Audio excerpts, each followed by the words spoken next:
पिताजी हमको कितना बोले कि तू तो पागल है, तोरा गला आवाज ठीक नहीं हो, कैसे आगे पढ़े पारबे। कतई जहर है देखे में लागेला बड़ी खतरनाक रे।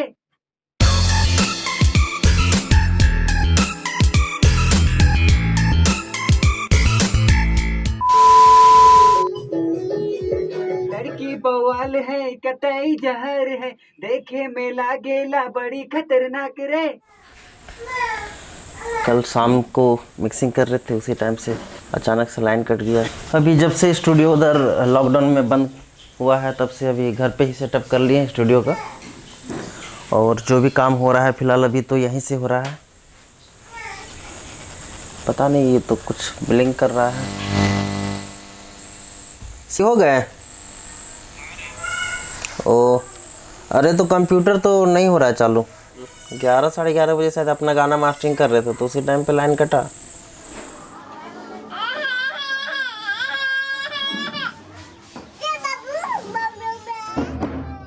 हम लोग एक्चुअली में दलित में आते हैं, नाई कास्ट में आते हैं और घासी में आते हैं। और कभी भी शादी प्रोग्राम हो या किसी तरह के भी फंक्शन प्रोग्राम हो तो हमारे रीति रिवाज में ही जाना जाता है। जो गान बजाना हो, ढोल नगाड़ा, ढोल मांदर हुआ,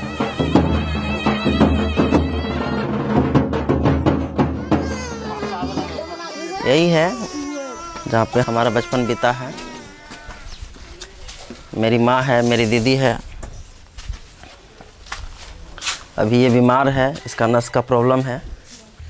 हमारे गांव में 2-3 तरह के लोग हैं, जो लोग कुछ ऊंचे समाज के लोग हैं, जो हम लोगों से छूछात का भी रखते हैं।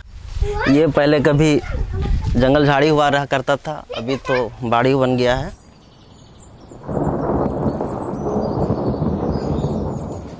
ज़मीन दान पे है, जो भी हम लोग का घर पे है, तो सबका बोला जाता है कि नहीं तुम लोग हमेशा जीवन भर मजदूर बन के रहो। हमारे गांव के बच्चे अगर उन लोग की तरफ चले जाते हैं, अगर चापाकल है उन लोग का, चापाकल जाके छू भी लिया किसी तरह बच्चा, तो लोग के साथ में मारपीट करेगा, फिर चापाकल को फिर से पानी से नहलाएगा धुलाएगा, तब वहाँ से जाके पानी भरता है। हम लोग जितने भी दलित हैं हम लोग यहीं से पानी ले जाते हैं। यहाँ से आप देख सकते हैं कि मेरा घर तकरीबन 1/2 किलोमीटर है। ऊंचा नीचा पहाड़ पर्वत नदी नहाला, हे रे हमर छोटा नागपुर। ऊंचा नीचा पहाड़ पर्वत नदी नहाला, हे रे हमर छोटा नागपुर। कहाँ चल गेले सोना, कहाँ डहल गेले सोना।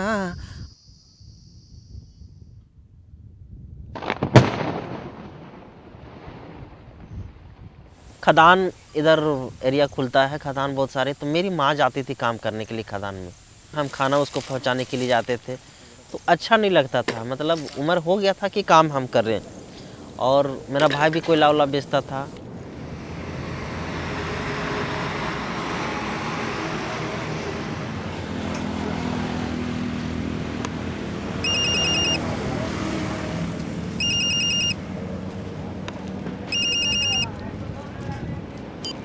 हाँ बोलिए सहनवाज जी। तो आपने पूछा कि ये फिल्म कैसे बनना शुरू हुई, आइडिया क्या था। एक्चुअली में इसकी लंबी कहानी है। मैं झारखंड के ज्वलंत जो मुद्दे थे उन पर 2-3 फिल्में मैं कर चुका था। उसमें से एक फिल्म थी नेतरहाट पे किसकी रक्षा, और दूसरा था कोयलकारों मूवमेंट पे अनदर रिवोल्ट। ये फिल्में मैं बना चुका था। 2000 में झारखंड अलग राज्य बन चुका था, बीजेपी की गवर्नमेंट थी और उसने कोयलकारों में फायरिंग की थी।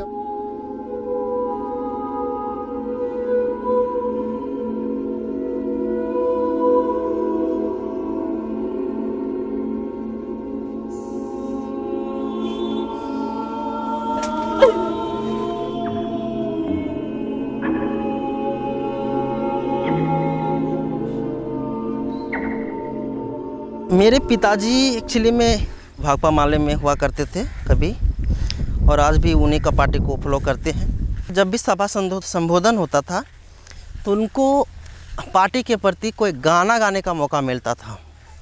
एक सभा मंच में चढ़ के जब गाना गाते थे तो हम लोग का मन में वो सा गुदगुदाता था।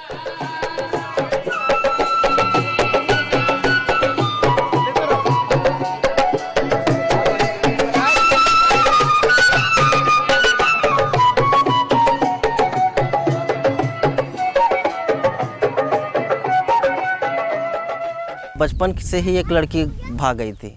पहला क्लास से लेकर 12 क्लास तक हम लोग साथ ही पढ़े, लेकिन उसके ज़बान से एक ही बात निकलता था कि तुम दलित हो और मेरे पापा जानेंगे तो तुमको मार के फेंक देंगे। कैसे भुलाबू रे, कैसे भुलाबू रे।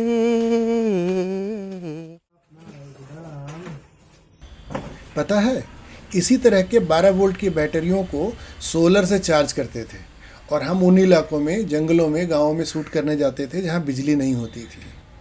और शुरुआत में VCR टू VCR ही एडिटिंग किया करते थे और इसी तरह झारखंड के मुद्दों पर मैंने फिल्में बनाने की शुरुआत की थी।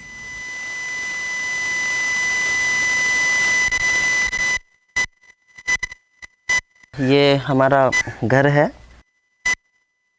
जब से ये घर टूटा है तब से हम लोग का रहना छत के घर पे हो रहा है। जब से हम वो संभाले हैं तब से मैंने अपने परिवार को खुश पाया ही नहीं। मेरे माँ बाप को हमेशा बीमार ही पा रहा हूँ। एक मेरी दीदी की पहचान की एक सहेली थी, दोस्त थी, बोली कि डिस्को ऐसा है कि एक लोन आया हुआ है, 15,000 रुपया मिलेगा जिसका तुमको 17,000 रुपया 2 साल में भरना है। तो इस कंपनी में जैसे हम घुसे, हुआ क्या कि मेरे मन का लालच घुसने लगा। हम कम से कम 2,000-3,000 महिला से पैसा उठा लिए, 10,000 5,000 ऐसे करके। मेरा बचाव क्या हुआ कि नोटबंदी हुआ था, काला धन थे, वो लोग रखने के लिए दिया करते थे। हम चूँकि लोन का काम करते थे तो मेरे पास तकरीबन 7.5 लाख रुपया पैसा था। तो हजारीबाग एक सिमरिया रोड है, वहाँ पे 10 से 15 लोग हमको घेर लिए, से बंदूक से हमको हमारे यहाँ पर भी हमको पता चला कि ये नक्सल लोग का काम है। वो लोग मेरे से पैसा छीना है। मेरा माँ बाप डरने लगता था कि कहीं नक्सल का लोग आया है, मार के नहीं कर दे कुछ। इससे अच्छा है कि मुझे जगह चेंज कर देना चाहिए। मैं रांची चला गया।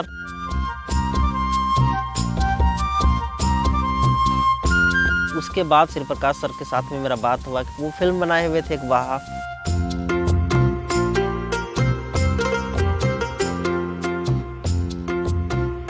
बोला कि डिस्को ऐसा है कि वीडियो प्रोजेक्टर है हमारे पास, तुमको हॉल में जाकर फिल्म दिखाना है।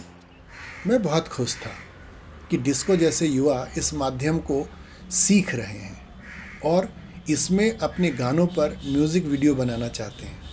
मैं सोच रहा था वह इस तरह समाज के कड़वे सच को सबके सामने लाएगा। चकरदरपुर में जाके 1-2 सप्ताह मैंने जाके वहाँ के काम किया, हॉल पे फिल्म दिखाया, और तो वहाँ का रिस्पॉन्स बहुत अच्छा नहीं था। तो वही सर हमसे पूछे कि क्या है, रिस्पॉन्स कैसा है, नहीं है। मैंने साफ बोल दिया कि फिल्म चलेगा ही नहीं चलेगा। छुट्टी का समय पूछकर टाइम बर्बाद मत करो। ये फिल्म कहीं ना कहीं आपको रियलिटी दर्शा रही है और रियलिटी में ऐसा लग रहा है जैसे कि हीरो का कोई इमेज ही नहीं है। डिस्को ने मेरे साथ काफ़ी लंबा अरसा बिताया, पर कभी कभी उसकी रुचि और सोच पर मुझे खींच होती थी। मैं चाहता था वह खनिजों के उत्खनन से होने वाले विस्थापन, पलायन या उसकी पहचान और समुदाय पर हो रहे शोषण जैसे मुद्दों पर गाने लिखे, पर वह एक अलग ही दुनिया में जीता था। वह अपने गानों पर म्यूजिक वीडियो बनाना चाहता था, पर वो प्यार और रोमांच से भरी बॉलीवुड फिल्मों जैसी हो। उसकी धारणाएं मेरी समझ से बाहर थी, क्योंकि मैंने बड़ी कठिनाई से इस माध्यम को सीखा था और मुद्दों पर फिल्में बनाई थी। इन फिल्मों के दर्शक डिस्को जैसे ही लोग थे। कभी कभी तो मुझे लगता कि वो मेरे काम का मजाक उड़ा रहा है और काम के साथ साथ मेरे सोचने के तरीकों पर भी सवाल खड़ा कर रहा है। सिंगिंग करूं, मैं अपना परिवार चलाऊं या फिर मेरे माँ बाप को देखूं। जनी कर व्याकुल में डिस्को दीवाना का कहते अपन आयो से राउर मन सुनू।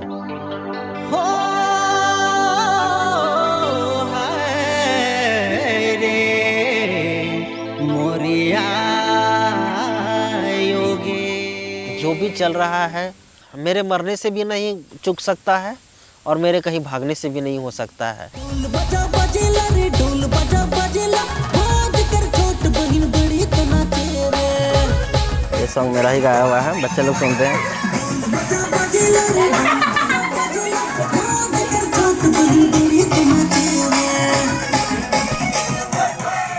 हम लोग जिस जगह से हैं और तो कभी ये सब का सपना कभी ख्वाब नहीं था कि हम सिंगर बनेंगे। हालांकि स्कूल में भी हम गाना गाया करते थे। हम संगीत के लाइन में जो भी हैं, जिस जगह पे हैं, 30-40 स्टेज किए हुए हैं अभी तक। हज़ारों हज़ार भीड़ लगा रहता है, बहुत सारे लोग हमारे गाने पे डांस करते हैं। तो हमारे पुरखे लोग को भी संतुष्टि होता है कि चलो ये भी कहीं ना कहीं कला से जुड़ा हुआ है और ये हम लोग से अलग जुड़ा हुआ है।